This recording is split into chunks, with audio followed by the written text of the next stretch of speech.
I don't know which party my wife belongs to, but she belongs to my kitchen and my living room and the other room. Stay in tune with politics on 32 FM 94.9.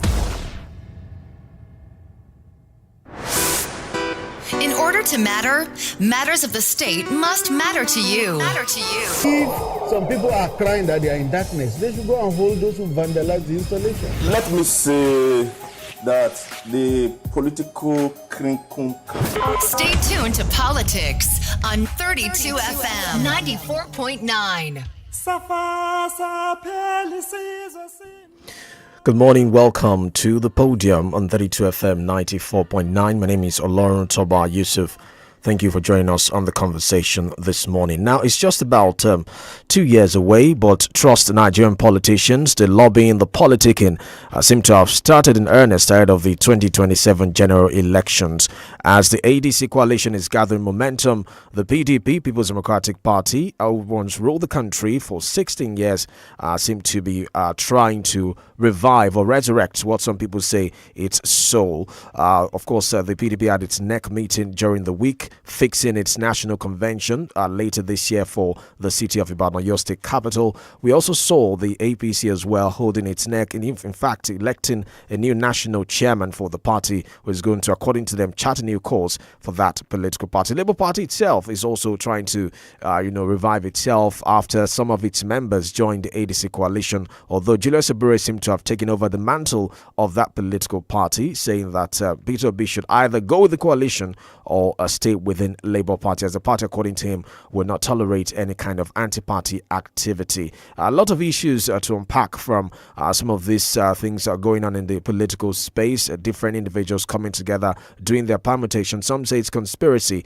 ahead of the 2027 election. First, let's listen to the President, Bola Ahmed Tinubu, meeting attending the APC NEC meeting during the week, talking about the plans of the party and also telling members of the party to avoid what he calls a sinking ship, referring to the PDP, and a coalition of confusion, referring to the ADC. Take a listen.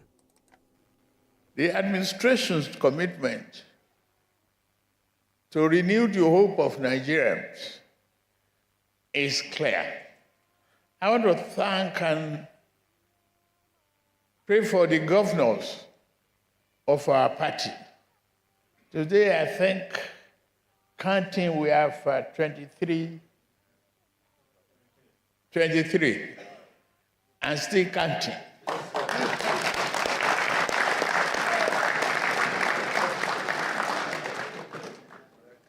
I thank all of you for show of love, solidarity, and accommodation, for your understanding. I could absorb the motion of accommodation to say, okay, we will shift or postpone or recognize in addition for all other spaces that is available. More members are still coming. So if we accommodate the congresses till December, is it? Yes, December. The motion is carried. Yes, thank you very much. That is making room for those who are still coming. And it's not a bad idea to abandon the sinking ship and be absent from a coalition of confusions.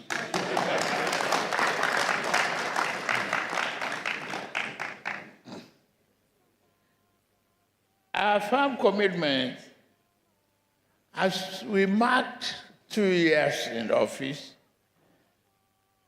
it has been very rewarding. Well, the president there speaking to members of his party, state governors, and also saying, well, the door is still open for those who want to move away from, as he called it, coalition of confusion into the APC. And he says the last 2 years of his administration has been very rewarding for his party. Now, let's go to the People's Democratic Party. The former Senate President and former Governor of Kwara State, Bukola Saraki, also attended the next meeting of his party, saying that it is time for them to save the party and bring it back to life ahead of the 2027 election. Although some say it's a very difficult one for them, especially given the exit of the former Vice President, 𝐒𝐲𝐶𝐃. Take a listen.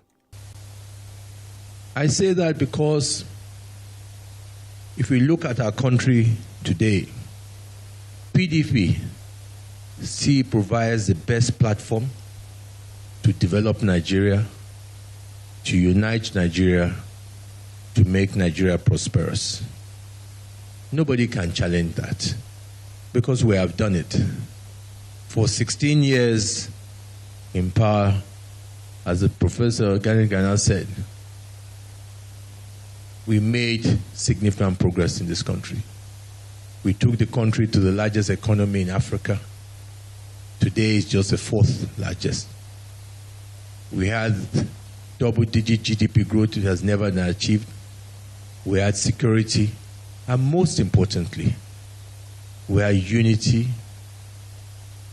The country was united. It wasn't about North, neither was it about South. It was about one Nigeria. This was only done under this great party. Yes, the party will have its challenges and is having its challenges. But the question we should ask ourselves is that should we abandon this party because of these challenges? Yes, mistakes have been made in the past. But the question still is, should we abandon this party? I stand here as someone who has experienced being in this party and not being in this party. I stand here as somebody who left this party with anger. Anger does not provide purpose to leadership. A lot of people who are leaving the party now are living with anger. We must live, if you have to live, based on ideology, based on plans, based on a plan for Nigeria, not on anger. Yes. Right, Bukola Saraki, there, former Senate President, speaking at the last NEC meeting of his party, the PDP, fixed their convention for the city of Ibadan. Let's see how that unfolds. Let me bring in our panelists this morning. Barrister Omeogunla, good morning, sir. Good morning, Barrister. Good to have you. Oh, Toba, good morning. Morning, Barrister. Let me also welcome Prof. Good morning. Yeah. And a wonderful morning to Nigerians. Good morning, Prof. Professor Remi Ayede, Department of Political Science, University of Ibadan. Prof, good morning, sir. Yeah, good morning, Yusuf, and good morning, my honorable barrister, and good morning, Nigerians. Right. It's a wet Saturday morning. Certainly. In Ibadan. Yes. Thank you for joining us once again. So, let me start with you, Prof. A lot is happening ahead of 2027, and it brings to mind really the way the democracy works. Every 4 years, election cycle, you see politicians moving from one party to another, campaigning against policies of government in power, and then you ask yourself, is this not counterproductive? Does it mean that every 4 years there's going to be a change in government, a change in policy, and they will keep going round in circle like that? I say that because if you remember, even this government admitted that it played politics with the subsidy that Jonathan wanted to remove in 2012. And some people say at that time it would have been a lot cheaper and less painful if it had been removed. But they campaigned on that, got elected into office in 2015, ran the country for 8 years. They're still in power now. Now they've removed it. Those who are against the removal are also campaigning to kick them out of office. Those ones who come in again, they reverse the removal, and then we keep going in circles. So I don't know if you understand my drift, Prof. Let's start with that. I understand what you're saying, but really what we are facing is not just a change of policy. What we are facing is irresponsible politics. Politics where everything goes. Politics without principle, which Mahatma Gandhi says is one of the bane of underdevelopment. So because there is continuity in governance, and there should be different perspectives to solving a problem, but it should not amount to the kind of policy somersault that we are seeing, or people saying they know that this is the right policy, but we campaign against it in order to win power. I think that's very terrible. But in terms of alternative, of course, policies are neither good nor bad. We can talk about one being more effective than the other, or one being more efficient or economic than the other, more realistic than the other, and so on and so forth. So change of policy is not necessarily bad, because as you have seen from the current removal of subsidy, there are still ideas that it could be better done. And so if somebody comes and says, we are going to modify this arrangement, it will be a welcome arrangement, because so far it has not augured well for the purchasing power of Nigerians. It has not improved the quality of services rendered by the state, even the resources that are accrued to the government from the subsidy. There's no sense that it is being properly managed. And so there's a lot of room for change and improvement in the way the current policies are being either conceived or implemented. So it will be a welcome idea if we have a different government who comes with a more robust approach to some of these issues. But Prof, Prof, sorry to come in before I go to Barrister. I mean, do you think we should have a more long-term plan, like a national plan, as opposed to, politicians coming in every 4-year election cycle, coming in with the policy? If the government does not favor them, they defect to another party, they win election, and then it goes on like that. Maybe a long-term national plan that people key into for us to understand where we're headed as a country, because we haven't had that in a while. We do have. Yes. We do have that plan already conceived by section, I think, chapter 2 of the Constitution, the Directive Principle of State Policy, which is supposed to guide the policies of whoever or whatever political party is in government. We do have that. It's been there since 1999. They don't even refer to it, unfortunately. And I'm sure Barrister will be in the position to discuss it, because they often say that it is non-justiciable. So the question of a long-term perspective is not a problem for Nigeria. It's a question of what the politicians do with that long-term perspective. And what we expect them to do is to build what we call bipartisan or non-partisan perspective to dealing with some of these issues. For instance, if you talk about poverty, every government should be concerned about elevating or reducing poverty. So in that regard, we don't expect difference in terms of focus of government, whether it's PDP or APC. But the real problem is that none of them, or rather in the last 8 years or going to 10 years, we have not seen the government engaging these things. I mean, under the PDP, you remember we had the Vision 2020. Yes. And everybody was galvanized around those principles. That vision is not necessarily a PDP vision. It's supposed to be a national vision. And if you also look at some of the documents that came, under the Buhari time, there was also an attempt, to envision the future for Nigeria. But the unfortunate thing is that those documents are not publicized.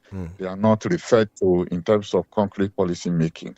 So it is really the politicians that are having problems, because they are not committed to the vision. Neither are they committed to the good of society. They are too absorbed with juggling for power to think about us or to think about ordinary Nigerians. That's actually the problem that I see in this democratic. Right. Let's take a break now. When we come back from this break, we'll go to Barrister to give his thoughts, and then we'll move on to our guests on the show today. It's a Podium on 32FM 94.9. Don't forget, we're live on Facebook, 32FM 949. We'll be back in a moment.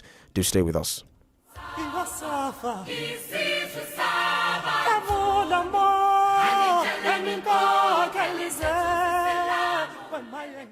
You're listening to 32FM 94.9.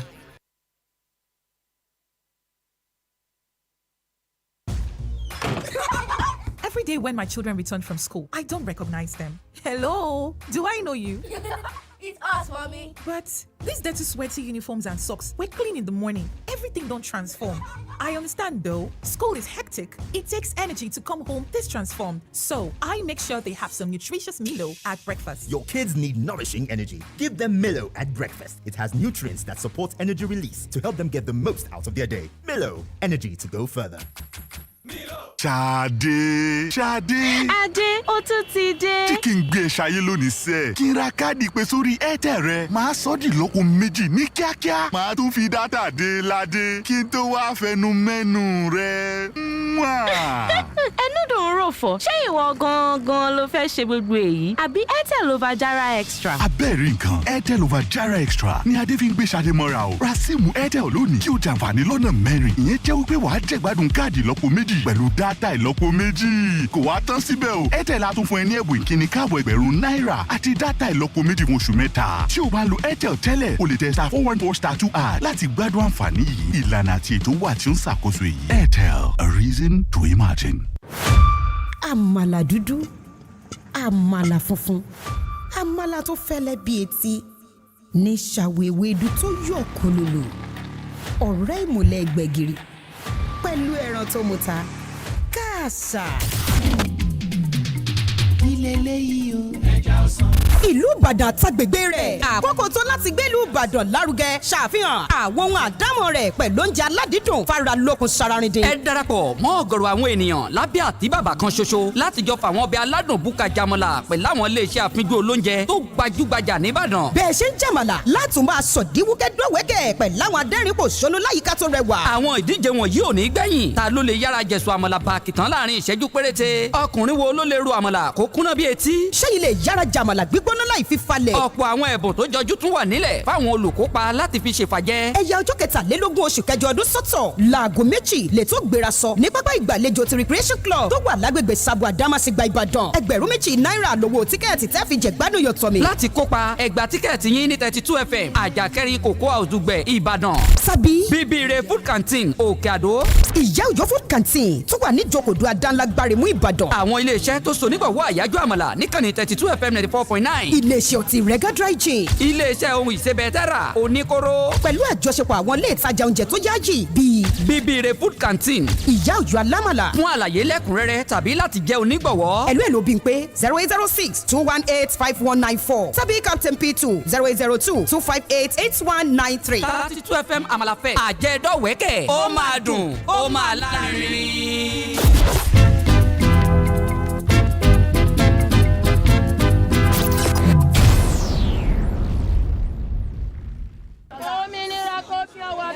ọ̀rẹ́ mi tí ń bẹ nílùú òyìnbó sọ pé àwọn máa ń ra ẹlẹtíróníìksì wọ́n sì máa sanwó ẹ̀ díẹ̀díẹ̀ bí wọ́n ti ń gbowó lẹ́nu iṣẹ́ ṣùgbọ́n ní nàìjíríà wa yìí ó máa gba 20,000 naira wọ́n sì máa retí pé kó 500,000 naira wà lẹ́ẹ̀kan náà láti fi ra nǹkan bó bá fẹ́ ra tv náà ó máa towó jọ bí ẹni dọ́jọ́ ìgbéyàwó sọ́nà.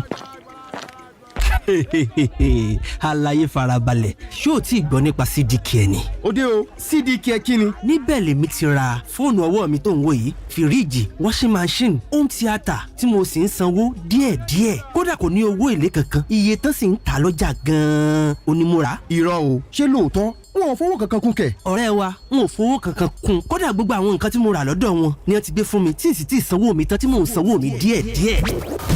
ọ̀rẹ́ wa kí ló dé tó ń yọra rẹ lẹ́nu ǹjẹ́ ló mọ̀ pé pẹ̀lú CDK o lè ra àwọn nǹkan èlò inú ilé tó sì máa sanwó díẹ̀díẹ̀. download CDK báyìí lórí Google Play Store tàbí App Store. CDK, making life easier. I'm in love. Sonia tomato mix, stand up. Easy to open, easy to squeeze, easy to scoop and easy to stir. Dishes come alive with so much taste. Sonia tomato mix, of course. Sonia tomato mix, yes sir. Sonia tomato mix, stand up pouch. Sonia tomato mix in a new stand-up pouch. Do you know you can win as much as 800,000 naira cash every day by playing games on Bet Power? You heard that right. Every day you could hit a 800,000 naira jackpot by playing one of our 3 new Bet Power exclusive casino games. Wheel of Luck 2, Fortune Miner 2, or Aries. That's 800,000 naira by our casino originals jackpot. Only on betpower.ng. That's BETPAWA.ng. Sign up today and join the home of Africa's big winners. Bet responsibly. Not allowed to persons under 18 years. kò bá jẹ́ 24 29 tàbí 32 ṣáà ti fẹ̀yìn ẹ̀ pẹ̀lú wa lórí gbogbo ìkànnì ìbánidọ́rẹ̀ẹ́ kàn tẹ 32FM949 fẹ̀yìn ẹ̀. Football is on. Liverpool are champions. When the streets erupt for screamers and last-minute winners, you know it's on. For the passion, the rivalries, the biggest football stars. Oh, it's on. It's astonishing. It's on everyone's lips, on every screen. It's on every week for the die-hard fans and even the occasional fans. Football is on, and it's on for every reason. Only on SuperSport. Stay connected and stay with us, starting from DSTV Yanga. Start your day and have a good time. Kivo Creamer. Where you need to have the break time. Kivo Creamer. If not tea, Papa Garita. Kivo Creamer. Kivo Creamer.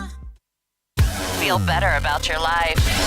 32 FM, 94.9, the antidote to depression.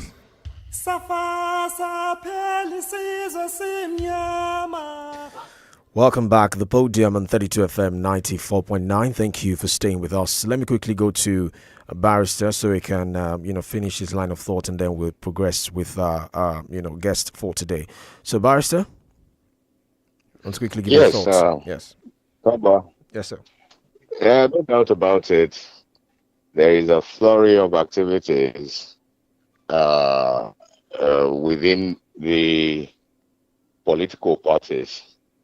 We have seen the APC, the PDP, and the Labour Party, not forgetting, of course, the Social Democratic Party. I think for now, the APC appears to be having the stage, like this laws of power. Strike the shepherd and the sheep will scatter.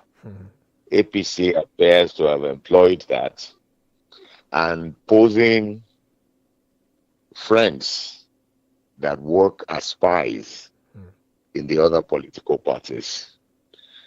Well, it's a good thing that PDP appears to be waking up from its slumber, perhaps with the exit of Atiku Abubakar, and they just have YUSUF to contend with. The APC's national working, the meeting they held recently. The NEC meeting, National Executive Council meeting, yes. The National Executive Council meeting. They've come up with a new chairman, a very young guy, I think about 56 years old, who is a professor and an engineer. That was, to me, quite impressive because unlike the past, where they choose those I would rather call the dregs, of the society as chairman. Only worrisome thing about his emergence, because I watched an interview that he granted, and he said he was going to do everything the president tells him to do. That sounds subservient to me, and I was wondering what the future portends for the party if Tinubu would have it all. But so far, so good. We are on the sideline. We are watching the activities of the political parties. We can only wish them well, because Nigeria needs purposeful leadership, particularly agreeing with the submission of my brother, the Prof. Very sad that we had to start so early, just 2 years into this administration, when there are so many problems that remain unresolved. But do we have any choice? The political elites always have their way. Right. Okay, so let's continue the conversation now. Joining us is someone who cannot afford to stay on the sideline. He's an active player in the political space here in your state. I'm talking about Mr. Michael Ogunshina. He's the acting PRO of the People's Democratic Party in the state. He joins us live in the studio. Thank you so much, Michael, for being a part of the show today. Yes, good morning, OLORUNTOBA YUSUF. Thank you for having me, and very wonderful morning to Prof. Iyakh and Barrister. Good morning. Thank you for inspiring, motivating, and leading us all these years. Thank you so much for giving us the platform for us to learn politics theoretically from you. Thank you very much. Right. Thank you. Okay, so let's start the conversation like this. We've seen the resignation of the former Vice President Alhaji Atiku Abubakar from your party, paving way for his emergence, as some would say, as a possible candidate of the coalition, the ADC. And there are people who have said that this is a major blow to your party in terms of your national strength and appeal. Do you agree that this decision to move away from your party weakens your party, especially in the north among the core PDP loyalists ahead of 2027? How big of a blow is this? Well, I don't consider it a blow. As a matter of fact, I think that the Englishman would say that. I don't want to use the word good riddance to bad rubbish. But you see, for Alhaji Atiku Abubakar, yeah, I think former Vice President. Something that. Toba, let me explain my thoughts. Yes. So I think it's more. It more has to. We're glad that somehow, peacefully, people who are scavengers, they're already removing their hands from the issues of the PDP, and then we can really sit down and rebuild our base and see how we can solidify our party. And number one, position ourselves as a credible opposition party, because currently we aren't. And then also prepare for 2027 elections. What is critical for us is that we had a rebuilding process. We had a lot of quagmire since after the 2023 elections. We had a lot of problems. Unfortunately, we wouldn't have lost 2023 elections if Alhaji Atiku Abubakar was willing to be a gentleman and keep to a gentleman agreement. But for reasons done to him, it chose to be incorrigible. It chose to be difficult. But you got your party 6 million votes. It came second in the election. In 2019, yes, we had 12 million votes. In 2015, we had 12 million votes. In 2023, we had 6 million votes. Are we ascending or you are descending? How is that flying? Are we supposed to get better? Aren't we?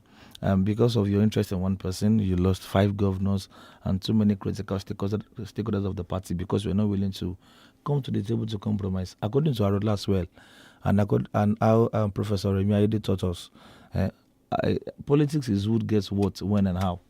If you come into the table to say, I want to become president, and then we are saying, okay, you want the highest office in the land, right?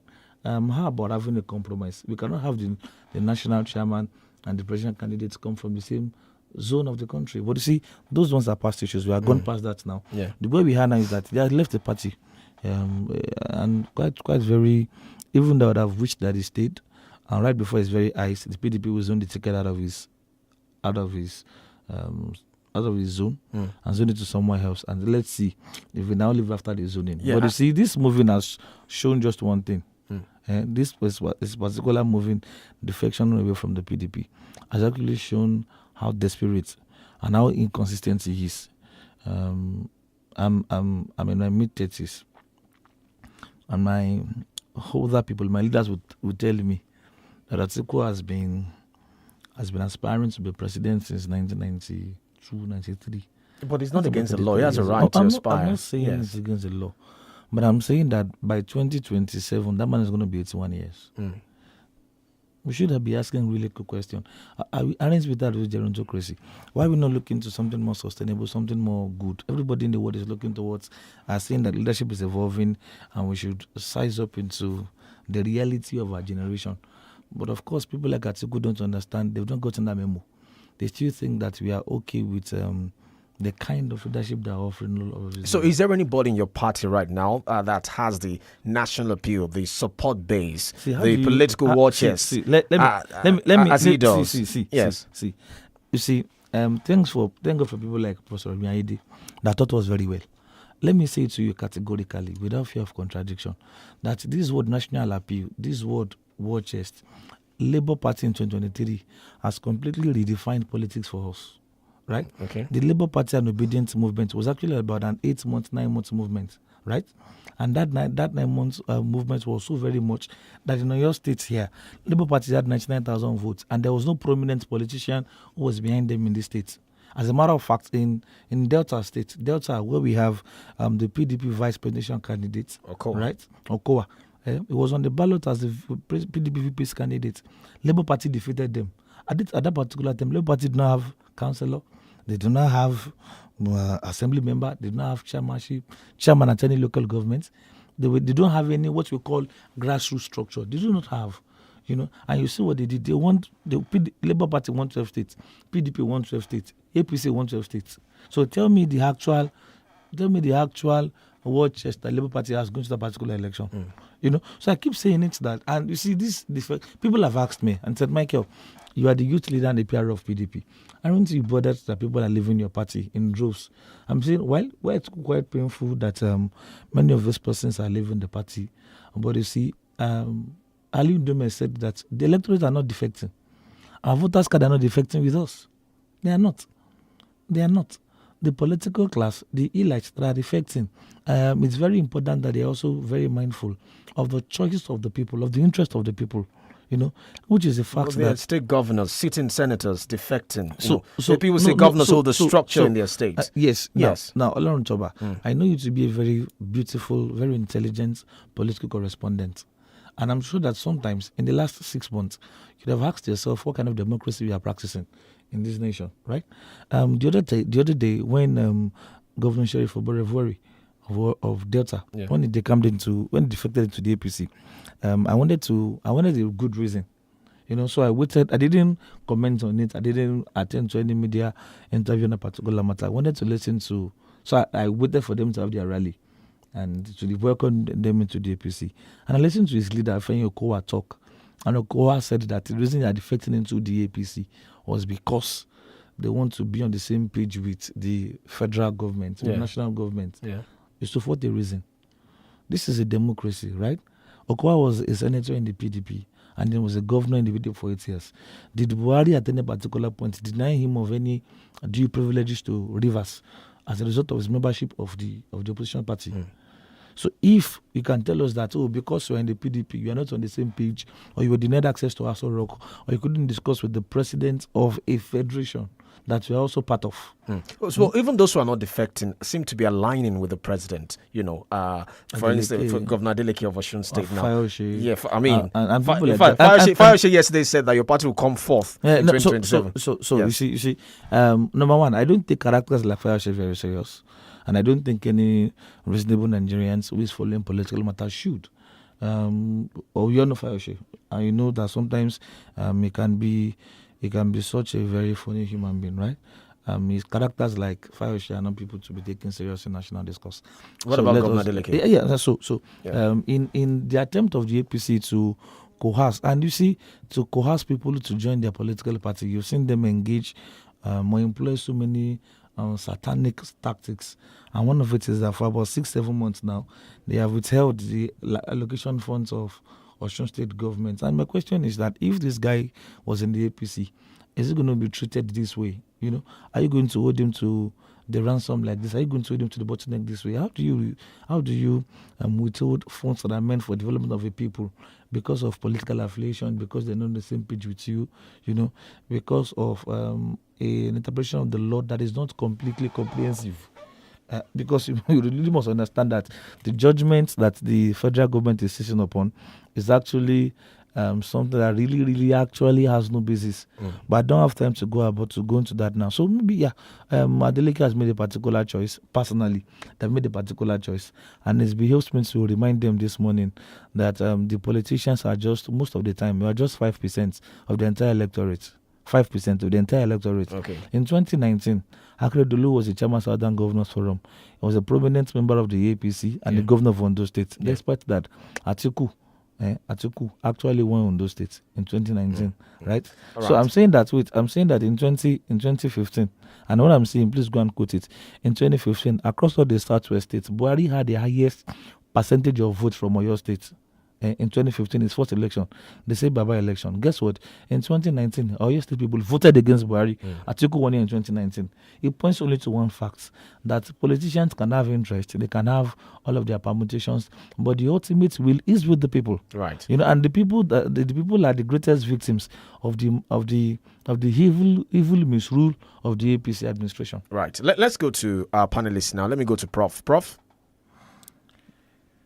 Yeah, thank you very much. I can see that the PRO of the PDP is showing its capacity for political analysis, giving us all the figures of the voting. You taught him well, Prof. You taught him well. Yeah, thank you. Thank you very much for demonstrating this kind of sagacity. I think that you faced an uphill task. I'm happy that your this national convention is coming to Oyo State. Yes. And but how do you hope to deal with Wike, who is currently on the side of the president? Are you looking forward to a situation where he will predetermine those who will hold office within the party in order to be able to please the president? Okay, so thank you very much, sir. Well, I'm sure that we are all aware that actually it looks like the very, very, very tiny hold Governor Wike has on the PDP will be the national secretary of the party, Samayahu. Who happens to be the secretary of the party is actually the accounting officer of the party. Quite a very powerful position, and that looks like, and that's why you're saying that, okay, let's move our convention to a later date. Usually initially we're looking at August, but this time around, let everybody finish their position. Let us not create legal bottlenecks again. Let's have it in November. This time around, I'm certain that our leaders and the party know what to do. We're going to have a convention. And this time around, only people who have fully identified with the PDP, people who we are certain of their leanings with the PDP will be given the privilege to lead the only opposition party in Nigeria. And I have to say this because the PDP as a political party, we are not so bothered about this ADC coalition thing. We know that it will fall like a pack of cards. We know that it's not something to take very seriously, especially here in the Southwest. So I'm saying to us, the Prof, this morning, that Wike will be handled. Funny enough, there are provisions in the constitution of the party. I have read the constitution of the PDP fully. There are provisions in the constitution of the party on how to deal with characters like Wike. Our leaders have chosen. So what happened to your leaders? I don't know. I'm not in the NWC. I'm not a member of NEC, and I don't know why. They've not actually employed. Doesn't that show how powerful he is? No. Yeah, I don't think the it's kind more of about influence that. he wields. I don't think it's more. I think it's more about the fact that because we are just coming out of a quagmire, we want to find a way to actually manage peculiar interests in the party. To say, okay, yesterday while listening to Fayose, he was saying that he's aggrieved and is very, very aggrieved. Now, as a political party, like a very big family, if people have issues, right, we want to complain. We'll call them. Let's address these issues. Let's fix it. Let's see if some of these, they are dissident voices, these dissenting voices, if they can be addressed. If not, you cannot be in our party. And then you are endorsing Ashwaji for second term. No, it will not happen. It will not. It will not happen. You don't build a political party that way. And our fathers that taught us politics, either theoretically or practically, it is what is happening to us now is an aberration. It is not politics. And you see, OLORUNTOBA YUSUF, let me make it clear. One of the reasons I'm not a fan of Ashwaji's politics, style of politics, is because I think that it is too harsh. You are the father of the nation. You don't address the National Assembly, and tell us, National Assembly, that you are glad to see the opposition in disarray. That is too low. It is too petty. Absolutely. I don't expect the president of the nation to go that low. Now, you're supposed to be the father of the nation, and meanwhile, yourself, you are a major opposition. In fact, you made your name through opposition politics. So I don't expect you to now be in power, and then you are trying to frustrate and strangle the voice of the opposition. Now you look at them trying to coerce everybody into their political party. And this is why I tell people that Prof taught us legitimacy and authority. Truth of the matter is that this struggle, this Ashewa Jubala Metro presidency is struggling for legitimacy. And that's why they are trying to coerce, annihilate, molest, intimidate people to join a political party. I keep saying why? Why? Why would you want endorsement? And this is very first time again in this country. I think the last time we saw anything that looks like this was when Jonathan was going to go for a second term that he lost. That he puts all the governors, I think 28 governors in Aso Rock to endorse him then. Remember, in 2014, I think now. Now, you've barely used 2 years, and politics is the priority of the administration, not even good governance. You inherited a struggling economy from a man that you brought to be the president. You know, you inherited a struggling economy. As at the time you became president, our country was the world poverty capital. We are the world capital for multidimensional poverty. The simple meaning of that is that any way you look at it, any which way you look at it, we are struggling as a nation, we are poor as a nation. And then the next thing you do was to actually reduce the purchasing power, remove subsidy on electricity, remove subsidy on petroleum. How is that sensible? How is that fair on Nigerians? What would have just done is, okay, I also support subsidy removal, but face it out gradually. Face it out. Till date, you are still paying subsidy, and they cannot even explain to us what is happening in the petroleum sector. Aren't you bothered that tomorrow petrol is 8.35 and today is 9.35? Tomorrow it will be 8.20. Okay, let's go. A lot of confusion everywhere. Let's go to and that's why we cannot continue to empower people like Tinubu. Tinubu is a failure and cannot be reinforced. All right, let's go to Barrister now. Barrister? Hello, Barrister, are you with us? Yes. Yes. Thank you very much. Now, political objectives as provided in the 1999 Constitution encourages national integration. The OBJ and Yar'Adua years appear to be the glory days in this respect. The country began to slide downwards, beginning from the Jonathanian years, and it seems it has attained a crescendo in the last 10 years of APC administration, where prebendalism as a political concept appears acceptable with political cause. For instance, the administration of Buhari appeared to have concentrated more on prebendal politics. Ethnicism and religion attained their glorious heights in that administration. Sadly, the Bola Tinubu administration appears to have heightened that style of politicking. Now, as PDP waking up from its slumber, do you have a position paper on this drift, especially given the recent outburst by Alhaji Senator Kwakwanso? All right, questions for you. Okay, so I listened to the outburst of Kwankwaso, and one of the things I really want to say this morning is the fact that we're not, as a nation, we are not foolish. We're not unintelligent, and we can listen to what people are not saying. You know, one of the things I like about Nigerians is that you can say anything you want to say, and our voting system is secret ballot. Right? Yeah. So I can still tell you, don't worry, I'll do what you want me to do, and I get to the cubicle and do something else. Yeah. And that is the beautiful thing about some of these things. I have seen people that are intelligent. And this is why when I listen to vituperations from politicians who seem to be bothered, the question I tend to ask myself is that, no, what is the way forward? Is this the way politics are being paid? Prof, sir, I studied the First Republic politics. I studied Second Republic politics. And by the way, one of the men that inspires me to do what I'm doing today is Augustus Meridi Dadisa Akinloye, the former national chairman of MPN, and the man that actually named 𝐒𝐲 a very prominent Ibadan man like myself.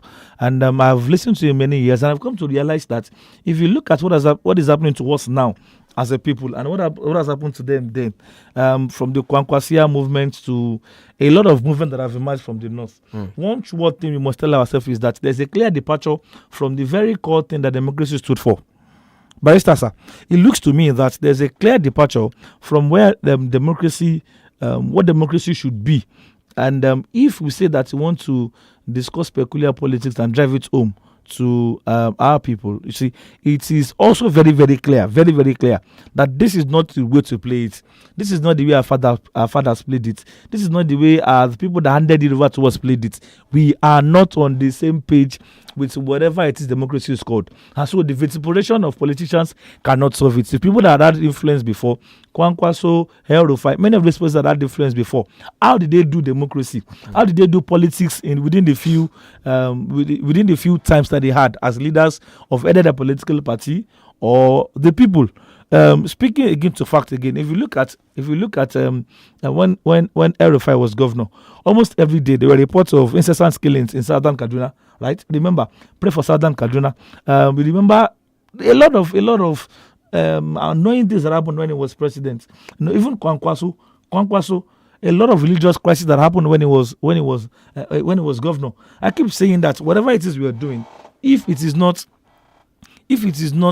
directly affecting the lives of the people, then it looks to me that we're joking and we're not serious. Right. It looks like you're trying to downplay the challenges ahead of 2027 for your party, by saying that you're not bothered about the ADC. No. Because the ADC has, a coalition of political heavyweights, as they say, former governors, former ministers, former Senate presidents, former Vice President Alhaji Atiku Abubakar. They say these are people who have what it takes, who know how to unseat a party. Malam Nasir El-Rufai, for instance, was a key part of the coalition that emerged when the APC was formed back in 2014 that kicked your party out of office. Yes. Let's look at this coalition thing sincerely, practically now. Yes. The coalition thing. Let's look at the Southwest. The major persons in the coalition from the Southwest that we have seen so far, major person, is former governor of 𝐒𝐿𝐒𝐃, 𝐿𝐒𝐿𝐒𝐃, who lost his own election bid, and since then he's been struggling politically. Which now for 𝐒𝐿𝐒𝐃. From Ondo State, I'm not sure we've seen any major person from Ondo politics in the coalition. And then from Osun, we've had Rauf Aregbesola, the man that paid up salaries. And that Osun people cannot wait to forget all of the things he made them go through in terms of the administration, right? And then in Ogun, I'm not sure we've seen any major person in Ogun. In Oyo, there is nobody who. But you said it earlier that it's not about individuals; it's about the people. No. So you think that it can resonate with the people, just the way the obedient movement did from the analysis. So I'm saying that. Yes. I'm saying that. Yes. The obedient movement is actually called Peter Obi movement. It's Peter Obi. Yes. Actually, yes. It was his character, his person that birthed the obedience movement. Okay. Abi, right? I'm saying that. Are there people in this country that can volunteer? My junior brother, my mother's last born, is not a politician. He does not have any serious political interest. But he was very passionate about the obedient election. So very, very passionate about the obedient election, right? He was spending his personal funds. He's probably not attended any political meeting in his life. And I'm not sure he's interested in attending a political meeting till he dies. Okay. That is the truth of the matter. So you don't think the ADC can inspire? No. The character of persons in the ADC now, they are people that Nigerians don't like. Atiku Abubakar. People like Rauf Aregbesola. That is the truth. You've seen people like me, they'll say, no, this thing is working. As I speak to you, I'm just saying that yesterday, there was a very serious meeting between Babangida Aliyu and Peter Obi discussing possible defection back to the PDP, which is also on ground for them to say, okay, if you are looking at something serious, let's go back to the PDP. Let's see how we can actually build this party. There is nothing that particular ADC. Now, so number one. Number two thing is that again, it is just reasonable for us to allow this South finish the administration. It must come back to the North. The North doesn't like Tinubu again. All of those concepts are annoying, very, very annoying. The North do not own Nigeria. They do not own Nigeria. We all own this country. We have agreed. Buhari has done 8 years. Let the South do 8 years. And then we'll probably go back to the North again. And that's fine. And that's okay. So if any coalition, any arrangement that will bring up a Northerner as a candidate is not even what me, Michael Ogunshina, will support or allow. Yes, that's the truth. Prof might say that, no, Michael, we taught you people to place premium on merit. Yes. Competence. We have people in the South who have merit, who are better than Tinubu, who are better than the current couple of leaders in the APC. We have them in the South too. Let's finish the southern term and go back to the North. That's what is fair. If you remember that in PDP, and let me tell you again, one of the reasons I do not like the style of Alhaji Atiku Abubakar is that in 2018 PDP convention in Port Harcourt, that through hope that Atiku Abubakar he matched the PDP candidates. Governor Wike actually supported Tambuwal in the election. You remember that there was in 2018 there was almost no major person from the South that aspired to be president under PDP in 2018. The major guys were from the North. Excuse me. Yeah. But from the North. You know why? Because the PDP constitution is clear. It's clear. We have to zone the presidency. There's a zoning arrangement in your party's constitution. It's the constitution. And I don't know why people just choose to neglect that and forget what is in the constitution. So I keep saying it. Again, what is Atiku's core interest? Why are you desperate to serve this nation? You have tried this for 32 years. Right. You have said we are not interested in you. And then this time around, you are galvanizing aggrieved politician. Let me tell you. And Prof, I'm sorry for using these words too. Let me say it categorically again this morning.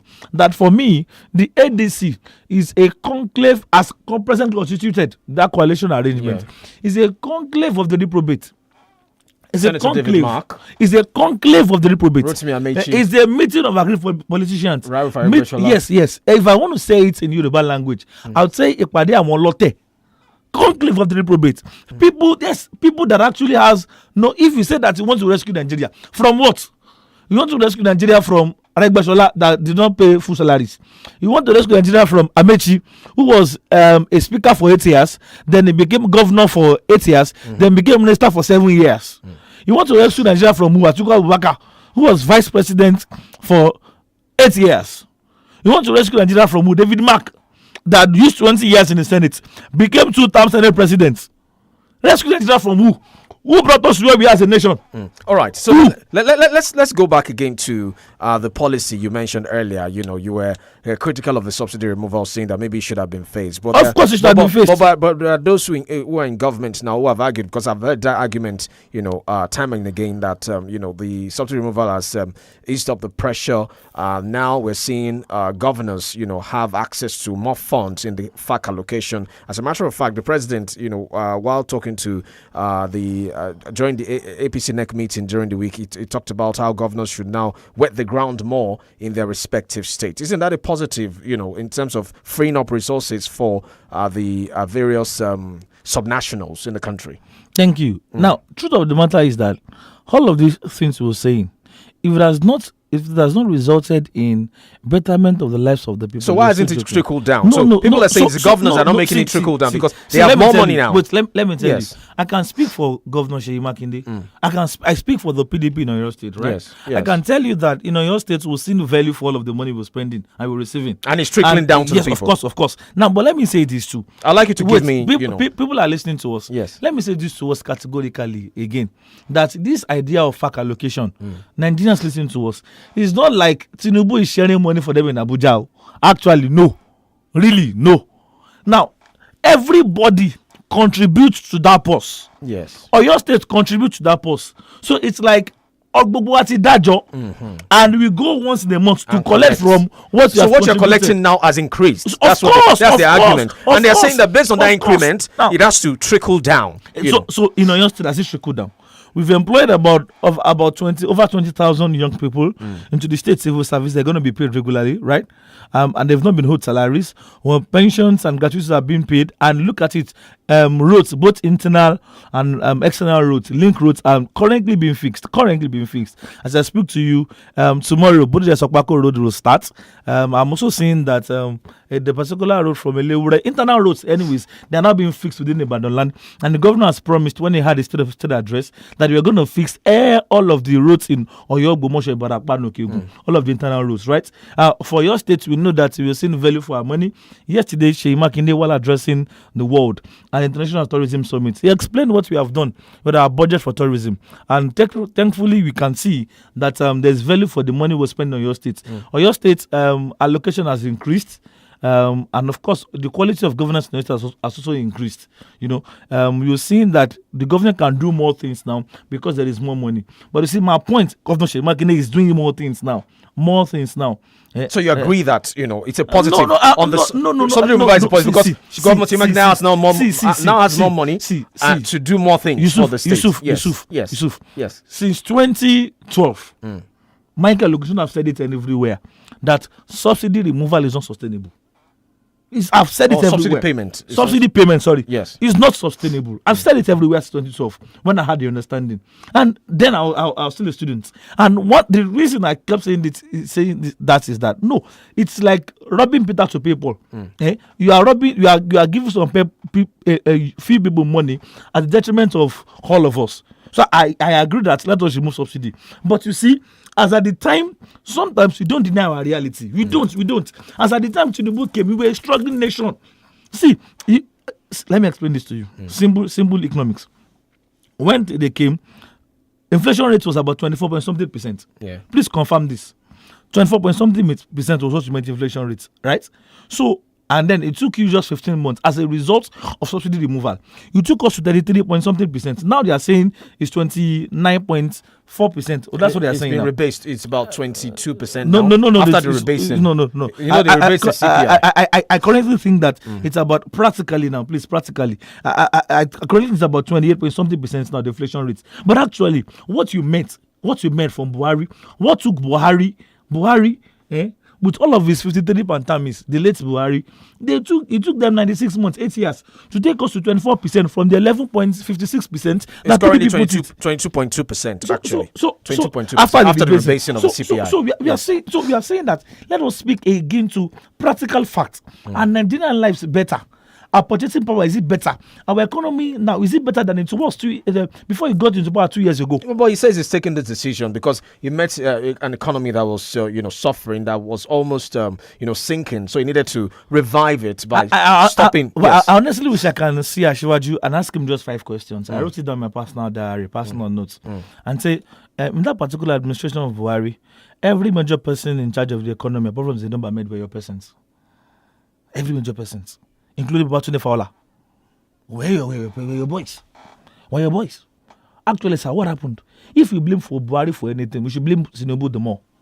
So are you now seeing the result of the reform? The tax reform bill has become law now. Wait. It's going to reduce the tax burden on the people.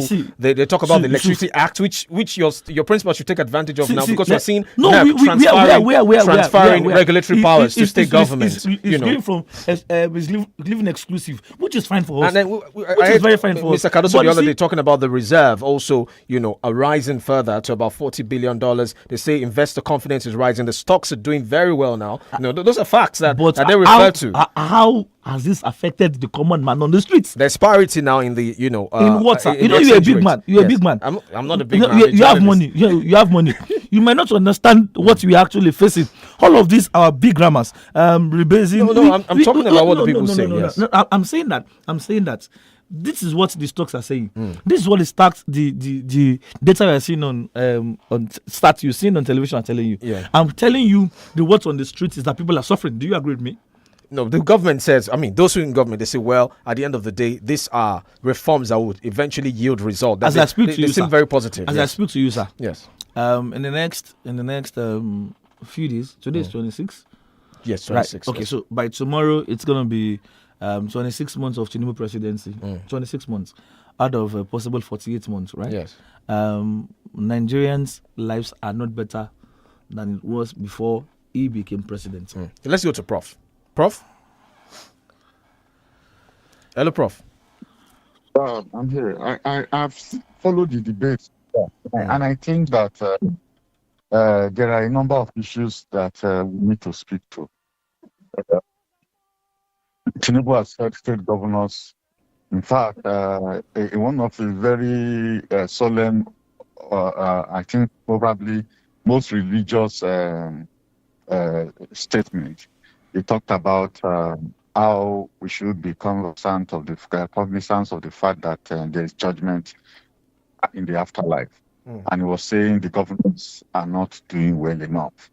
In Oyo State, of course, we talk about the governor paying certain salary, but you have just made a statement concerning the purchasing power of ordinary Nigerians. I remember that some people were employed by this state, and because the take home pay cannot take them home, they simply walked away, especially those who were employed as teachers and were put on a very ridiculous salary. So it is not sufficient for us to talk about regular payment of salaries. Is it impossible for this state government to pay a living wage, to cushion the effect of the policies of the federal government? After all, the federal government only stipulates the minimum wage. Nothing says that you cannot go above the minimum. Yeah, he's asking about a living wage, that the federal government stipulates the minimum wage, that there's nothing stopping state governors from doing more than the minimum wage. Of course, New York State are doing to 80,000. increase the purchasing power of yes, people. New York State minimum wage is 80,000. And as I speak to you, sir, Prof, there are consequential adjustments for all level of civil service in the state, sir.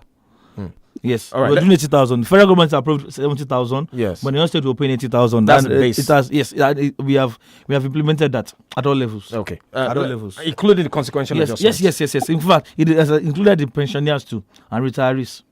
Let's go to Barrister. Now people love him. They know he's sincere. Right, Barrister. They know love the people. Yes. Yes, sir. Now that you have brought Makinde into the picture, my next question is going to be concerning his administration in Oyo State. It is not enough to condemn the president and his administration at the top and leave out what is happening down here.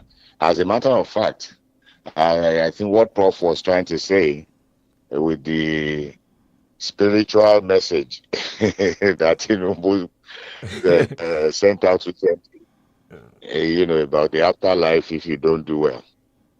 There appears to be a failure of governors when it comes to the issue of management of the traffic situation in Oyo State.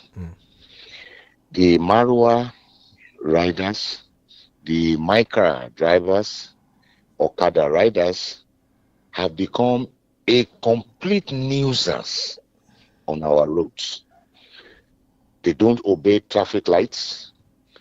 Even with YESO men on standby, a little hold up, they pull out and turn 2 lanes into 4 or 5. And the yes men are just there watching. I engaged one of them and said, why are you not arresting these people? Why are you allowing them to make the road so chaotic? What is wrong with Makinde that he cannot deal with this issue? Secondly, our market women or traders go around Oyo State, particularly Ibadan. You still find traders displaying their wares on the roads. If you come to challenge here, the governor did a very beautiful thing with the iron rail separating the walkway from the road. But rather than be a walkway, it has turned into a market. You even find some of the traders fighting the legitimate users of that space. Go to Agbeni and the surrounding areas. You find people come and display their wares on the roads. So the question I am asking, are the people more powerful than the government? Because if that is the situation, then we can as well do away with government and return to the Herbacean state. Why is Makinde's administration failing in this regard? All right, sir. Thank you very much. Okay, so let me quickly explain to the fact that yesterday, while the governor was speaking to us at the ITS International Tourism Summit, he made it very clear that we're gonna install more road reapers, more tire reapers, like the one you have in Akobo. I know you have one at Midiakwe now. Yes. You know, and you're gonna have more road reapers because we've come to realize that many of these problems are not just they are cultural problems. They are cultural problems. You know, we feel that we can eat our cake and have it. And you know how our people think. It's more of a mindset problem than a government problem. You know, people are so very incorrigible, and sometimes we can be very obstinate in following. But do you think the government could be firmer? Yes. So in dealing with enforcement, right? As I speak to you, if you realize a particular caller has been calling me and I've been rejecting the call. Yeah. One of the youths of our party, you know what happened to him was that he went to dump refuse at an illegal place, and of course the task force picked him up. They've been asking me to come and back, but I will not. I will not. You know why? Because we have to also tell people that we're doing it wrong. It's very, very wrong. You cannot be dropping. And let me tell you, thankfully, Barrister is actually a lawyer, so he understands that what the law says is not everyone caught. What the law says is that anyone caught. And you see, the people that have faced ultimate issues in this life, or people that have faced rule of law issues in this life, they know too well not to repeat the errors again.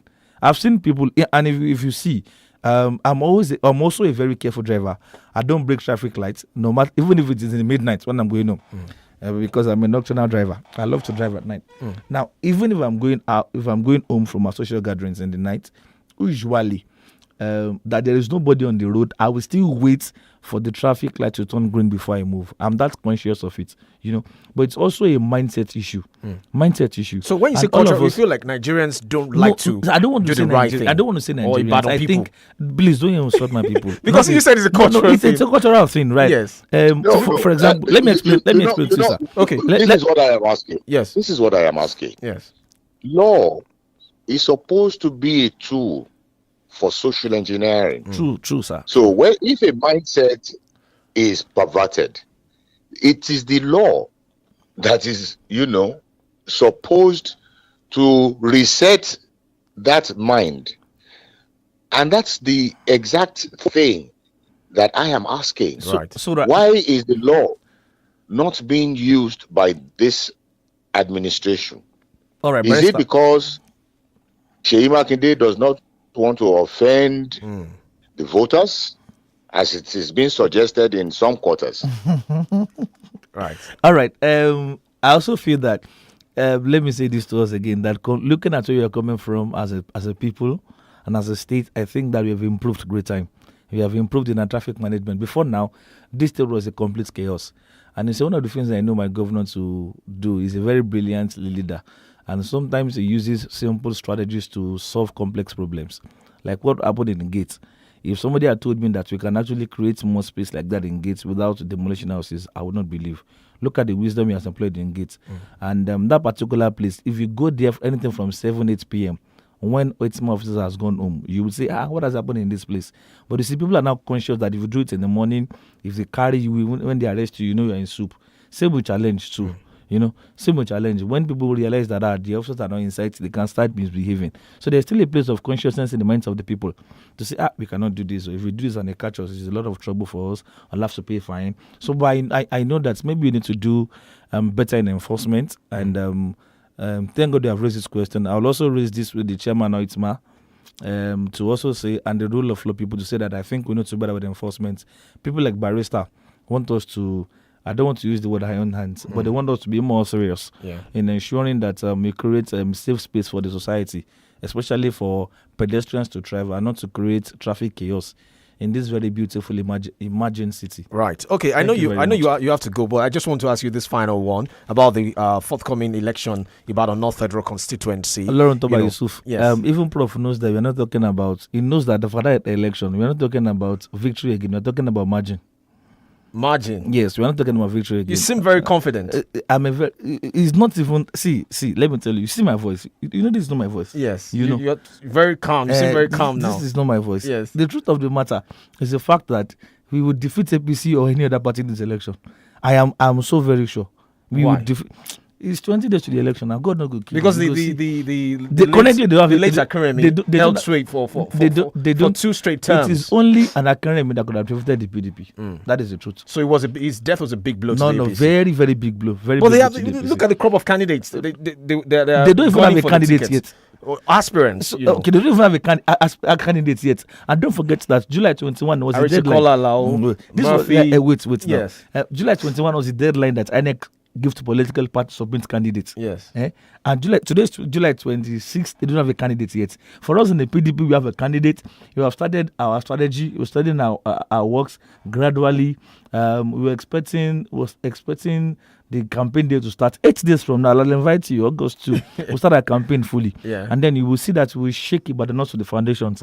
Again, we're not talking about victory again. We came prepared for this election. We were very prepared. So this election is as good as no. Paid people don't bother themselves with this election. You're going to win. We are winning the hands down. Across it, we are not talking about victory again. No. We're talking about the margin of victory across the 12 votes.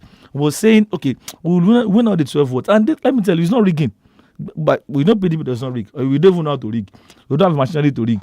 The national chairman of the APC is an INEC rec. That is the truth now. The national chairman, we don't know how to rig. The national chairman of the APC is the former INEC rec. You understand? Yes. To tell you how bastardized, how debased that political party is. But it's not a topic for this morning. Now, so this is it. So you're not bothered about those who felt aggrieved in Ibadan North, that left, was it the chairman? Chairman of the party. Yes. Truth of the matter is that he has left us since 2023. He has not been with us in 2023. So what he did was just for the media. We are not bothered. We are not. Did you see anybody follow him? Did you see anybody also make an announcement that they want to go? They are not. See, let me tell you, you are a very serious political party. And let me tell you, they know that PDP is the party to beat. Between 2023 and now, every major person that supported Jagaban's re-election are now back in the PDP, including Demola Motosho, Kazim Alimi, Debola Babalola, and so many of them. So we are very deliberate. We are very intentional. We are very, very serious about this election. And in 20 days, I will call you on the phone and say, Yusuf, I told you you're going to win, and then we will win. I've never seen someone speak so confidently about an election. Brother. Yes, he has to go. Barrister, final thoughts as he goes. I know. Yes. We will still make you laugh. We have to make you laugh before you go. Yeah. But I just wanted to remind him that we were in Oyo State when you did your local government elections. Yes. And it was free, fair, and credible. Very fair, sir. Right. Very fair, sir. Sir, credible is relative. Prof taught me that credible in politics is relative. But it was free, it was fair. Nobody was beaten, nobody was harassed, nobody was molested. Everybody woke up in the morning, went to the polling units, voted, and then they came home. Right. Yeah. Right. Okay. Thank you so much, Michael Ogushina. Yeah, Prof. Okay, just before you go. Yes. Let's make you laugh a little.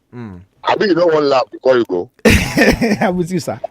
You don't even laugh. Yes. Okay. Have you bought your ticket for the Amala Festival? That's not right. How many people are you sponsoring? My Yusuf is my brother. He will, you know, I don't have money. I'm a public person. Yusuf will buy tickets for me. Yusuf is my friend. I need to buy ticket for your teacher now. No, I can go and borrow money from Upi. If it's for Prof, I can borrow money from Fair Money. Thank you so much, Michael. Thank you so much. Thank you for having me. Thank you very much. Thank you, Prof. Thank you, Barrister. All right, yes. The Podium, 32 FM 94.9. You've been hearing the voice of Michael Ogushina, the acting PRO of the PDP in Oyo State. You can be a part of the conversation on Facebook, 32 FM 949 Fenya. You can also call 0705 5949, 0906 2000 949, 0829 7000 949. And Prof, I mean, looking at some of the things he talked about, especially whether the positives that the president talked about has trickled down to the people, because the focus of the president in that message to state governors is that people in your various locations need to now feel that you are collecting enough. And there are those who have argued against this policy, saying you don't take away subsidy and free up revenue and give it up to state governors, given how state governors can be from the history of this country. Prof.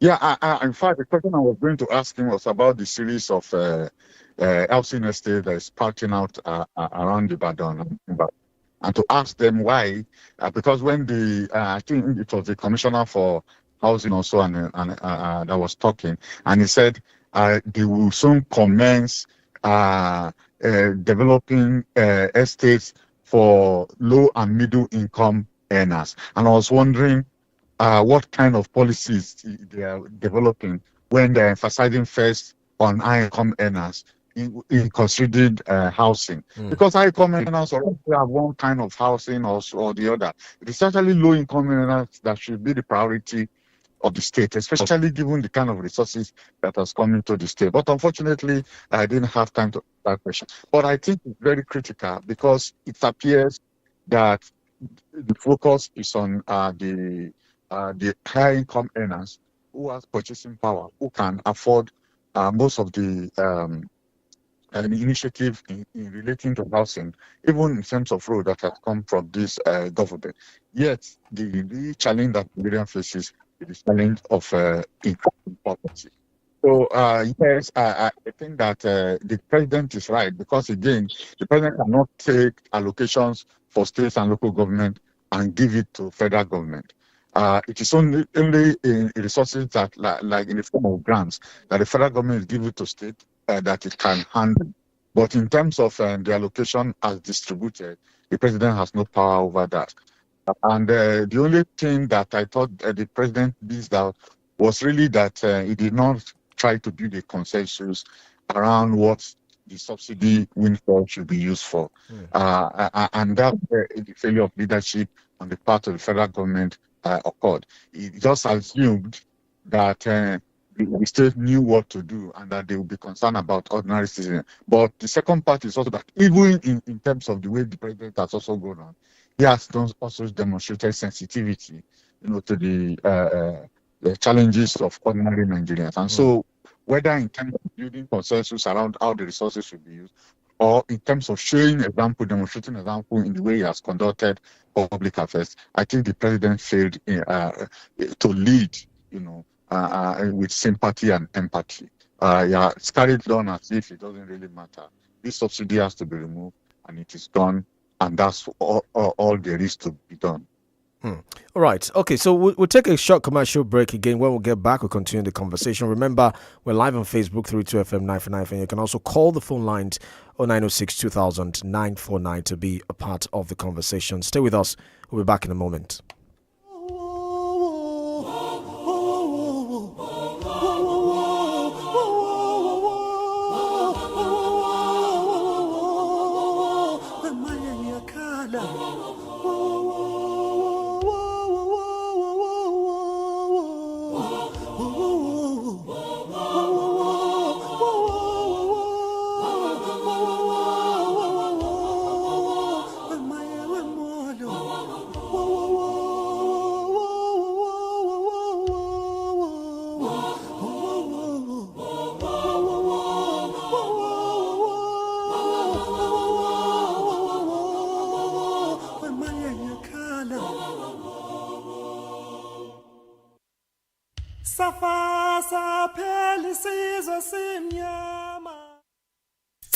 FM 94.9. Start your day and have a good time. 𝐃𝐈𝐒 And where you need to have the break time. 𝐃𝐈𝐒 If not tea, Papa Garita. 𝐃𝐈𝐒 I'm in love. Sonia tomato mix, stand up. Easy to open, easy to squeeze, easy to scoop and easy to stir. Dishes come alive with so much taste. Sonia tomato mix, of course. Sonia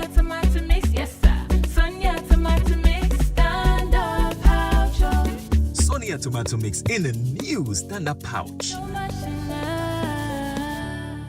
Football is on. Liverpool are champions again. When the streets erupt for screamers and last-minute winners, you know it's on.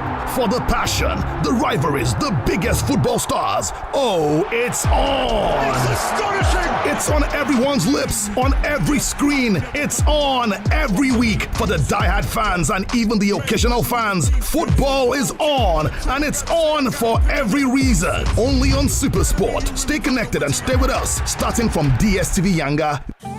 Sórí ẹ̀, oníkálùkù pẹ̀lú tiẹ̀ ni o. Ojúmọ́ kan, ìdojúkọ kan ni o. Ó sì ní láti ṣetán láti kojú wọn.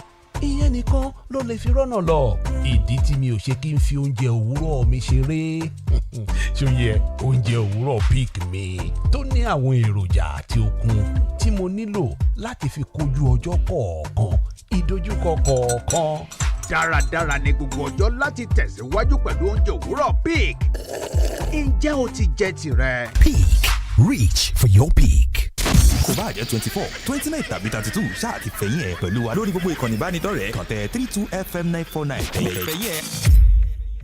Do you know you can win as much as 800,000 naira cash every day by playing games on Bet Power? You heard that right. Every day you could hit a 800,000 naira jackpot by playing one of our 3 new Bet Power exclusive casino games. Wheel of Luck 2, Fortune Miner 2, or Aries. That's 800,000 naira by our Casino Originals jackpot. Only on betpower.ng. That's BETPAWA.ng.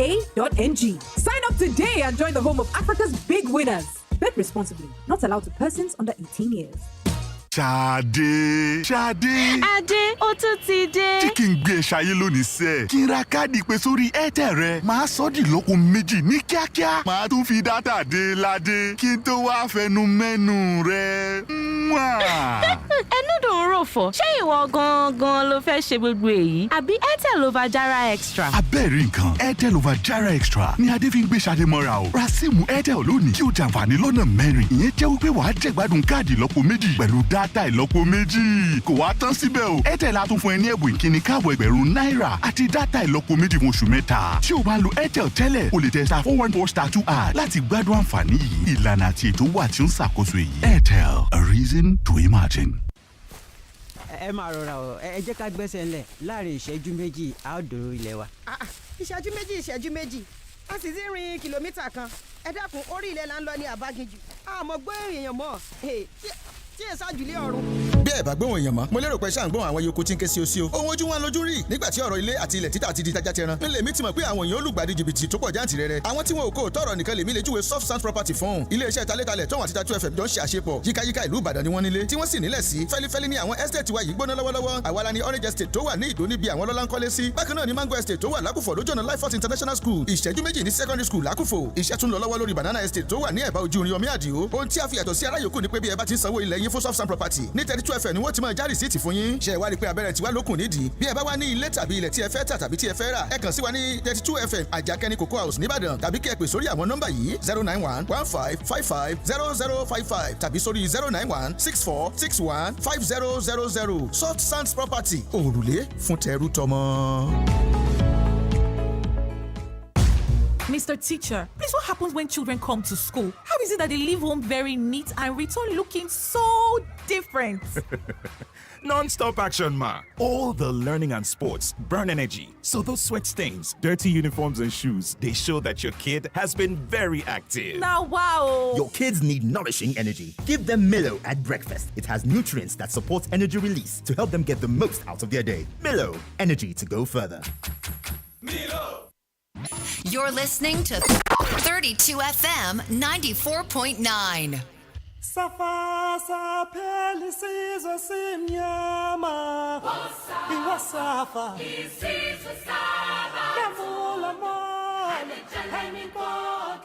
Parliamentary system is not good for Nigeria. We need a strong government, a strong center. So we will move from parliamentary system to democracy. Sorry, to presidential system. I don't think the working class were called upon to vote because they were not wise. Those who are wise were those lawyers, big men and women who collaborate with the military. And so we without any referendum. It was decreed as follows, that Nigeria shall move from parliamentary system of government to presidential system. Now, this same elite, when the presidency begin to assert executive powers, including signing executive orders, and is not favoring a segment of the elite, then they begin to say, the sector is too strong. We need to restructure. We need to develop devolution of powers, and so on and so forth. So I see a country whose elite keep misleading the working people who look up to the elite for direction. We generalize so much that sometimes I ask myself, who are the angels? I think that even in this confusion, it makes sense that we identify some islands of success. Giving up, you shouldn't. You too, criticizing, you can be wrong, you can be right. Once we recognize that no one has monopoly of wisdom, but we have a shared commitment about direction, the country, the world need not be impossible. I am a believer that whatever I don't like, I fight to change it. May we all have that spirit. Right, the Podium on 32 FM 94.9. That was the voice of former Edo State Governor Adams Oshiomhole. I was speaking some months ago about the state of the nation, the argument for and against restructuring, federalism, parliamentary system of government, and the likes. And his argument there is that it's the elite that usually confuse Nigerians. I wanted Prof to comment on that, but maybe we'll put that on hold and welcome Nana Kazore is with us. She's with us on the podium this morning. She's a member of the Obedient Movement and the Labour Party as well. Nana Kazore, great to have you on the podium. Thank you for joining us. Please unmute your device. I don't know if you can hear me. Good morning. Good morning. I can barely hear you. I brought my son to play football. Oh. So whatever sounds you hear in the background, and they're playing a match right now. Oh, right. Good morning, everybody. Good morning. Yes, I'm a member of the Obedient Movement. I'm the director of Strategic Communications and Media. Right. Thank you for joining us. And good work there with your son, Project Mbappe, Certainly. Okay, so as you know, it's a panel discussion. Prof and Barrister are here because you've been on the show before, so they would also be asking you questions as the conversation progresses. So let me start. I can't be here for too long, but it's all right. It's all right. It's all right. Okay, so let me just quickly ask you, because the last press conference given by Julius Abure, who has said that is the chairman of the party. As a matter of fact, he declared the interim committee led by Nadi Usman as illegal. I saw you, somewhere in the frame of that video, so that means you are with the Abure faction, or should I call it the Abure division of the Labour Party? I'm a member, card-carrying member of the Labour Party. Right. And I have, constitutionally, I have the right of freedom of association. When I learned that there was a meeting going to happen, I had the right to go there, sit down and observe. I went there as an observer. I went there as a card-carrying member of the Labour Party. I don't belong to any faction. Like you heard, what should be important to you and the media is what Dr. Deti Baba Ahmed said. He said he was here to create some form of peace among the divergent voices. And that for me is very important. That's what we were looking for. It's not about being part of this faction or that faction. I'm a card-carrying member. Dr. Dati Baba Ahmed is a card-carrying member, as well as His Excellency Peter Obi, even Abure, even Senator Nenadi. So it's time for everybody to just sheath their swords. If you follow my trajectory in the media, I haven't said anything. It's been heavy for me because this is my party. This is the platform that I chose to become a politically exposed on. So you can imagine that I'm emotionally, as a woman, as a human being, I am attached to my party. So I don't want to hear about factions. And like I said to somebody yesterday during another interview, I asked him, I said, you belong to a family, yes? He said, yes. I said, is it all the time you like your family members? So we're a family. Right. We all have divergent views. And I do believe that for the greater good we'll be able to find some form of, level playing ground. Yeah. So if I were to ask you now, who is the national chairman of your party? You're a card-carrying member of Labour Party. Who is the current chairman of your party? No comment. Don't ask me that. I'm not responding. Oh, okay. But I've said what I wanted to say. Right. And that's about it. Right. Any other question, I'll respond. Right. Okay. No problem. You don't want to comment on that. Well, let's now look at some of the things that have been happening. We've seen the ADC coalition gathering momentum. We've also seen Peter Obi talk about his ambition for 2027. Is he still in the Labour Party? Is he joining the ADC coalition? There are even rumors that he might be going back to the PDP ahead of 2027. As somebody who is in the media, you shouldn't, be following rumors. You should follow facts. And the factual thing is, His Excellency Peter Obi has said it that if at all he moves, you will hear it from him first. So you won't be hearing it from a spokesperson. You won't be hearing it from rumors. It will be something he will come and say to Nigerians. He's not somebody that hides. So let's not dwell on rumors. Next question, please. But he's still working with the coalition, is he? He has always said he's working with the coalition.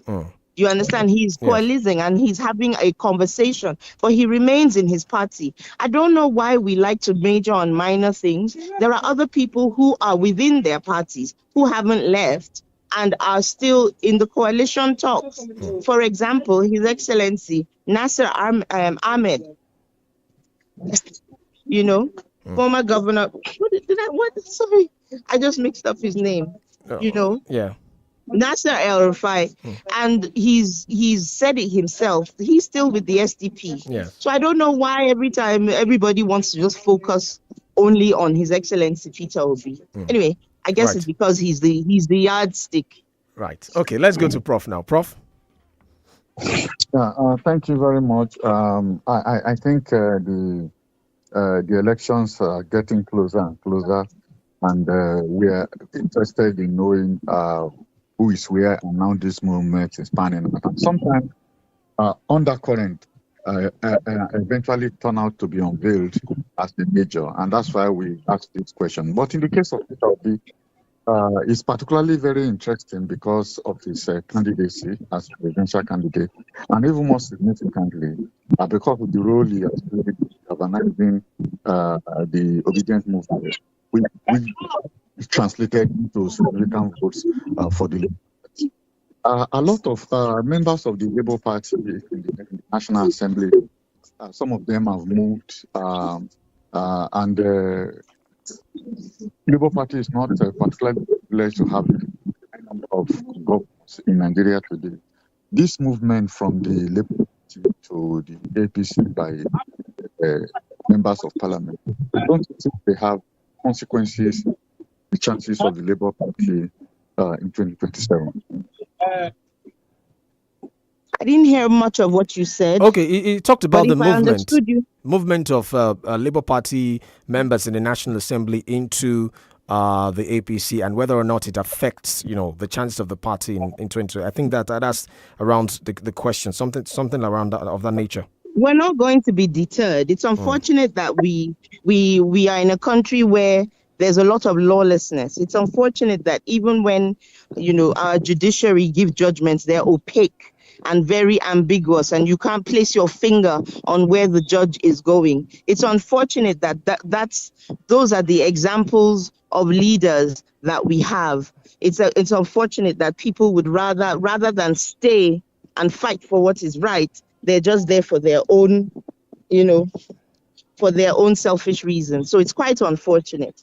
And unfortunately, we are in a country where we have seen time and time again, the reason they can do what they're doing is because we're in a country where there are no consequences for bad behavior. There are no consequences for doing wrong. It's something we see happening time and time again. And that's what the obedient movement is about. There's a new crop of people who want things to be done differently. And eventually, that's why you see that we don't keep silent. We keep the government on their toes. We research. We don't go by whims and caprices and rumors. It's just the in terms of 2027, the implications. When we get there, we'll see.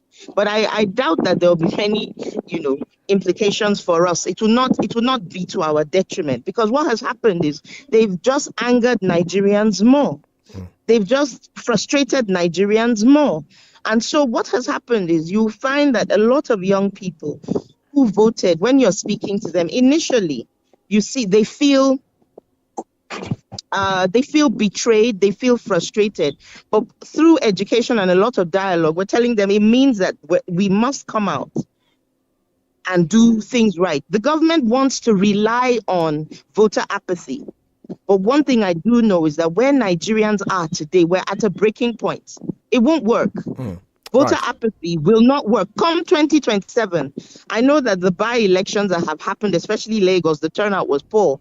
That's because I guess people are caring and waiting for 2027 to happen. Lessons were learned. A lot of the time, we voted based on, the fact that this person is an LP, the fact that this person is with PO. No. What's going to happen? And that's where the government is. It's going to be this government's Achilles heel, because they think that forming a one-party state is what's going to rescue them in 2027. That's not what's going to happen. There's going to be a sweeping new crop of politicians, even though I can still see the old ones at the front and center, but a new consciousness is happening in Nigeria, and that's what we're going to rely on. So it's not about the frustration. It's not about them trying. They try as they may to frustrate opposition, try as they may to frustrate voters, try as they may to make it seem to create insecurity. I do believe in the Nigerian people. We are highly intelligent, and the more the government continues to drop the ball, the more Nigerians are becoming more aware of what they don't want. Right. Okay, let's go to Barrister now. Barrister? Yes, thank you very much. Let me again welcome the guest. Good morning, Barrister. Yeah, good morning, my sister. Now, Peter Obi has been a formidable opposition since the inception of this administration.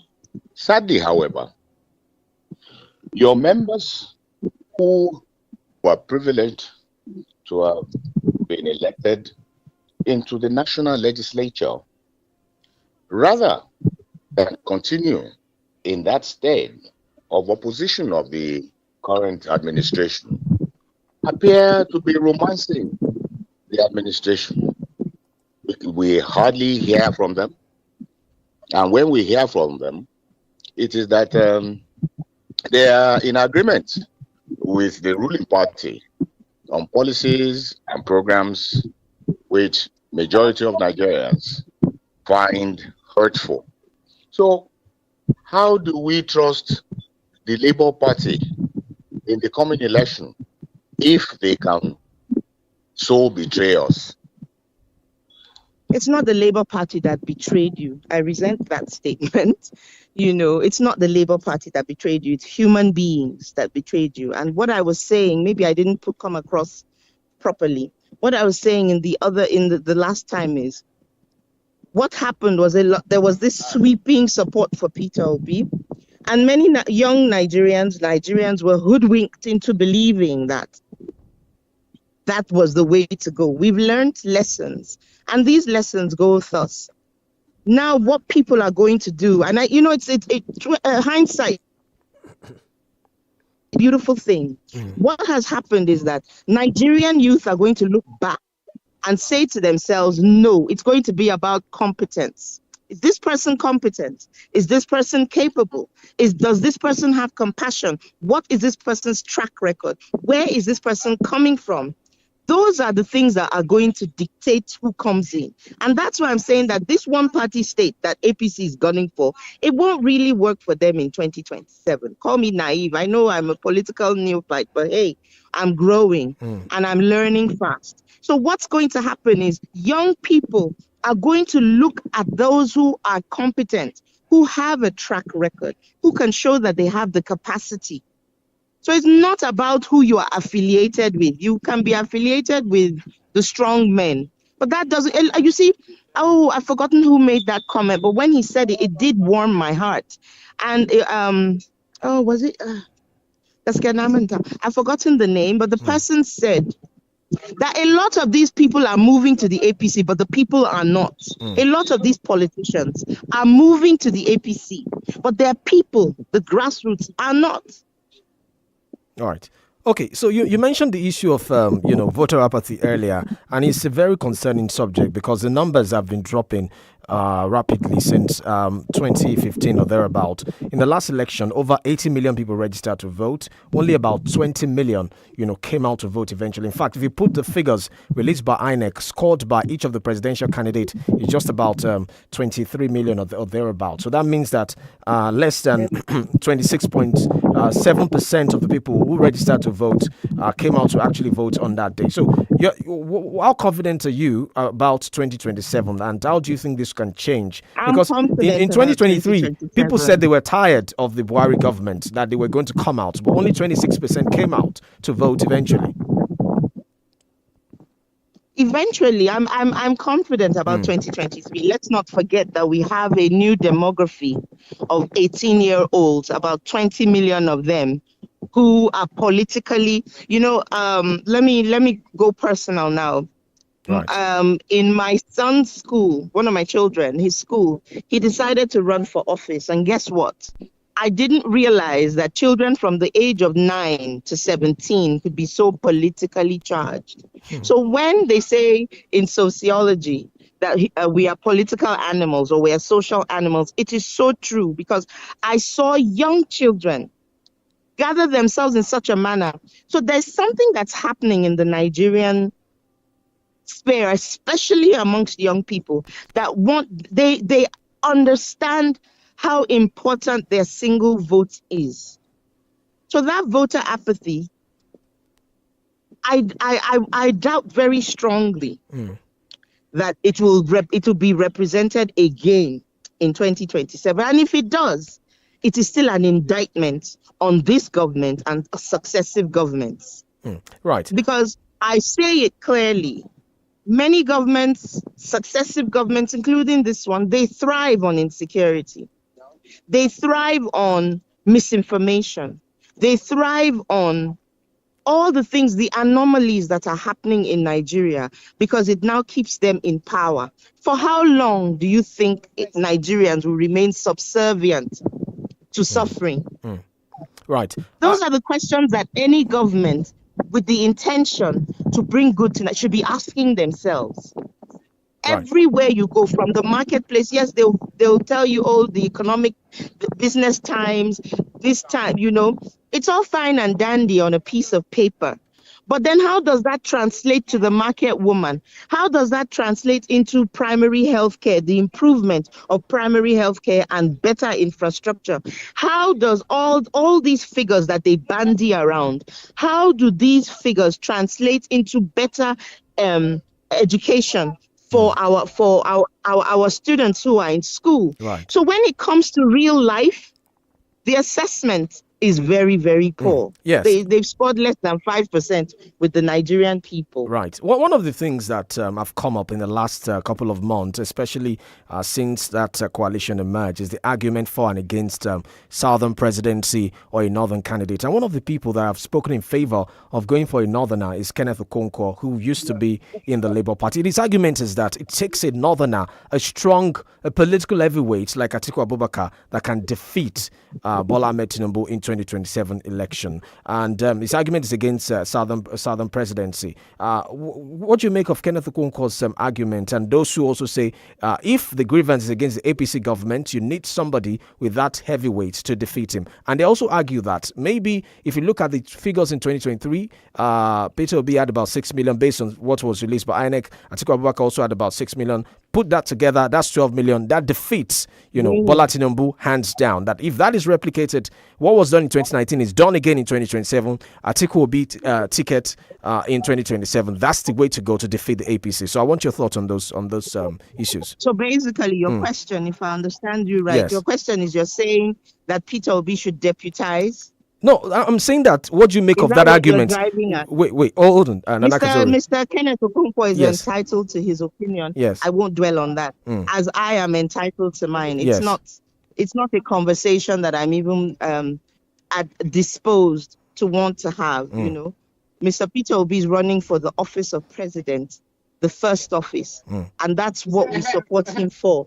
A lot of the time, we've said it a lot of the time that we are running for the office of president through him. So it's him that we have our hopes on. So other people have their calculations, they have their position, and that's fine, really. It's not anything that we should dwell on. Right. I like the fact that we want at the fore. Yeah, I like the fact that you earlier you mentioned that your presence and Dati Baba Ahmed's presence at that Julia Otabure meeting is looking for peace eventually, trying to bring everybody back into the fold. But divergent voices. It's time. You can imagine what we did. You can imagine what we were able to do in 8 months. Yes, I'm just getting somewhere. And imagine what we can do.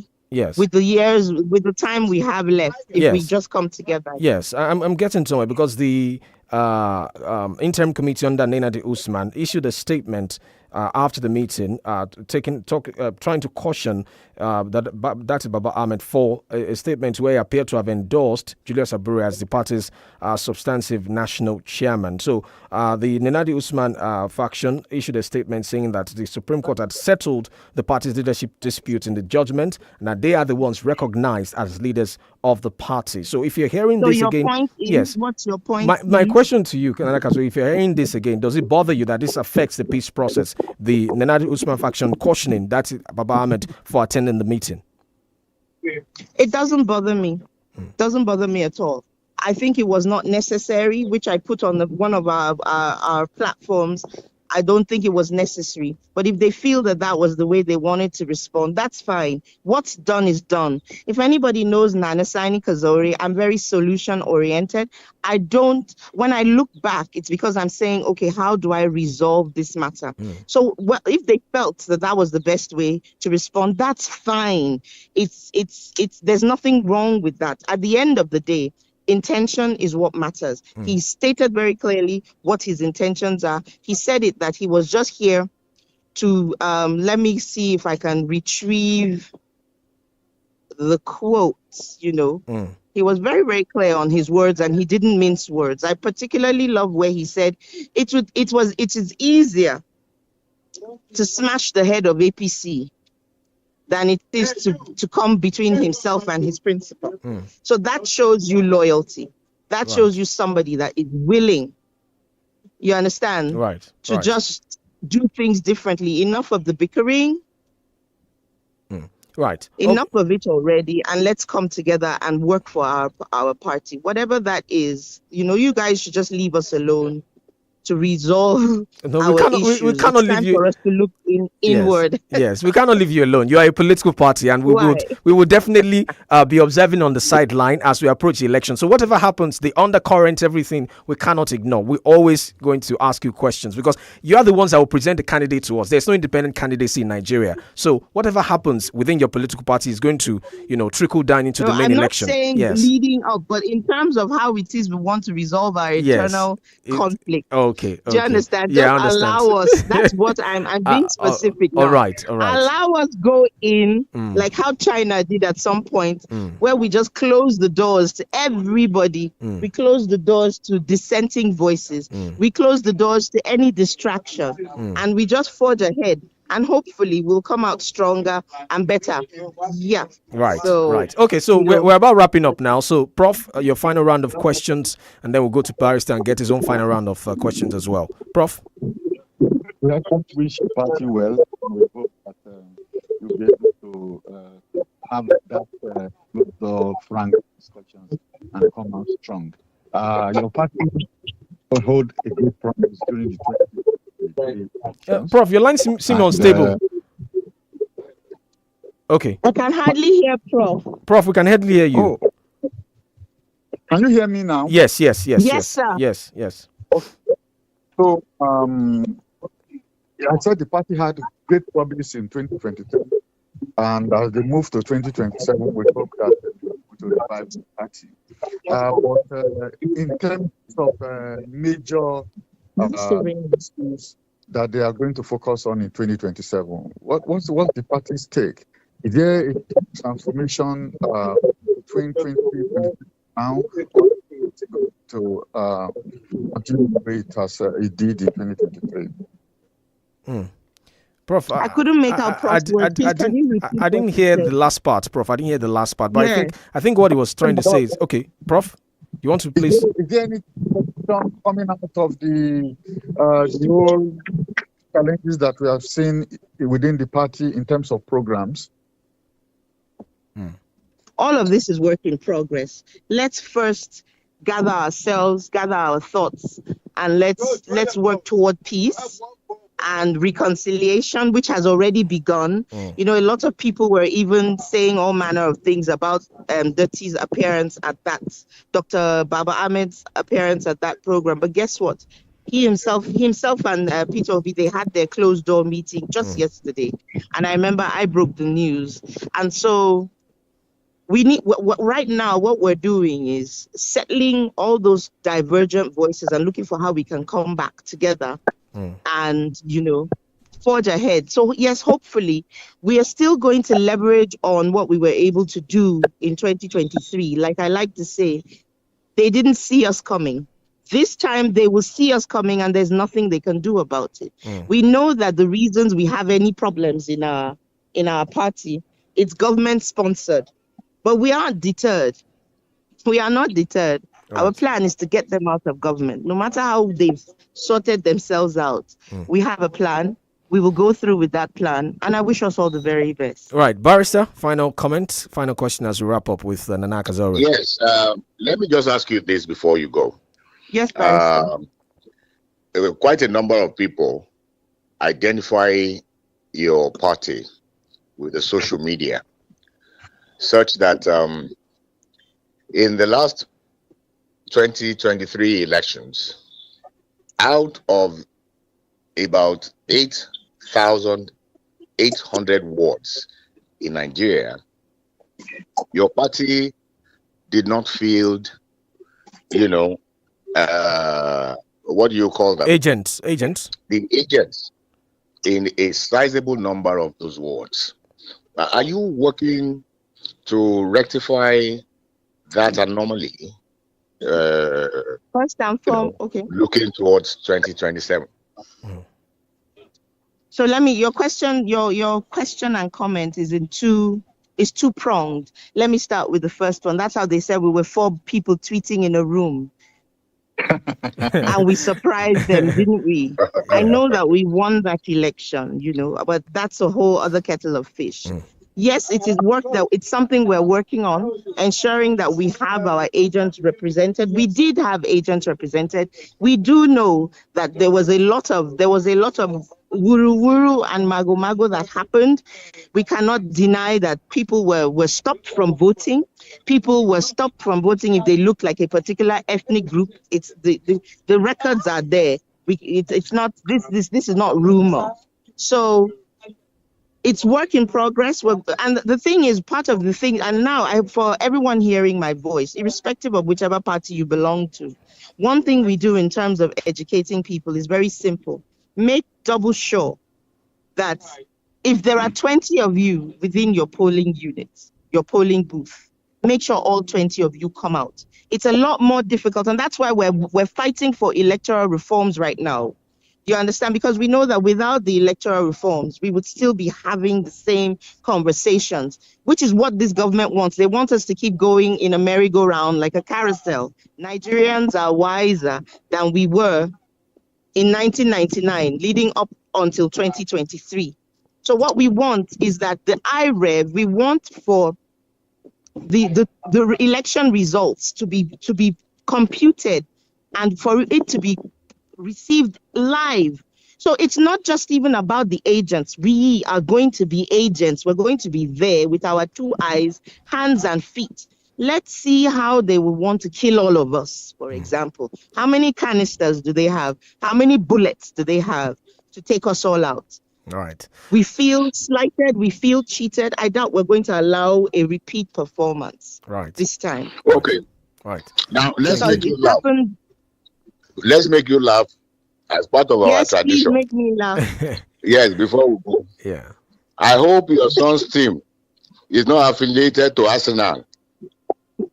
No, well, I don't. Well, my son, let's not even go there because right now I'm considering our loyalty to Man U. We're Man U family, but I'm not feeling Man U these days. I've been a Manchester United fan since I think I was 7 or 8 because I visited Old Trafford. I didn't understand anything. Yeah. So I'm a second generation Man U fan, and I translated that to my children. And now they feel hell, as in, please just keep your so Let's see what the new season unfolds for them. You know, you just bought a new striker. Honestly, you guys, I need to redeem myself in front of my family. The boys are not taking it easy with me. Right. If Man U continues in this trajectory, I will lose my respect in my family. So Right. please. Right. Thank you so much, Nana Kazore, for joining us. Always a pleasure to have you Thank you for on the having podium. me. Thank you so for much. having me. Thank you, Prof. Yeah. Thank you, Barrister. Right. Thank you, Prof. Thank you, Barrister. That's it on the podium for today. My name is OLORUNTOBA YUSUF. Enjoy the rest of your weekend. Bye for now. Bye-bye.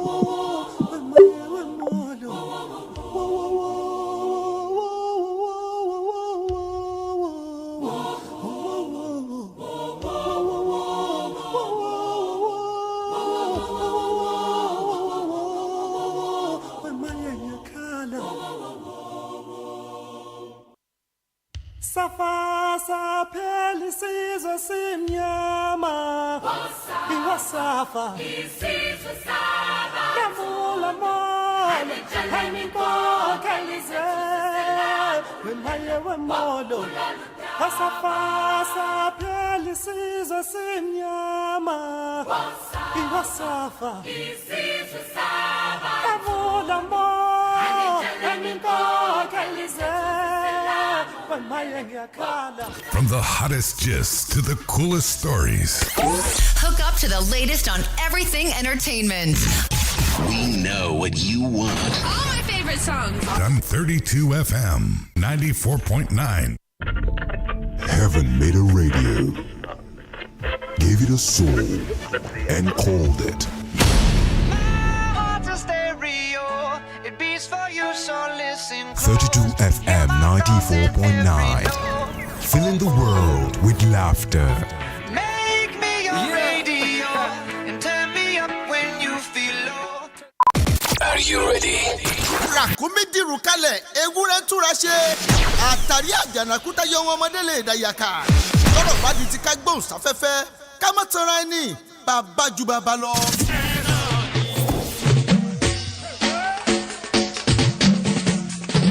32 FM 94.9 à ń fẹ̀rín gba gbogbo àgbáyé.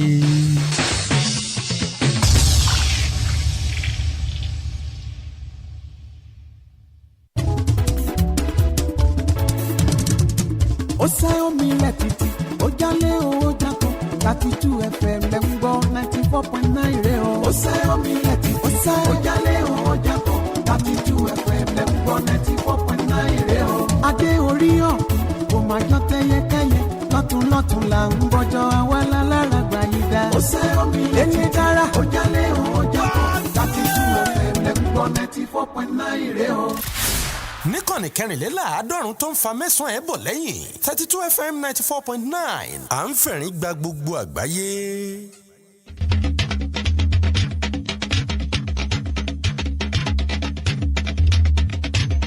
ẹ̀rín lọ́mọdé rí kó náà tí o ẹ̀rín làgbà.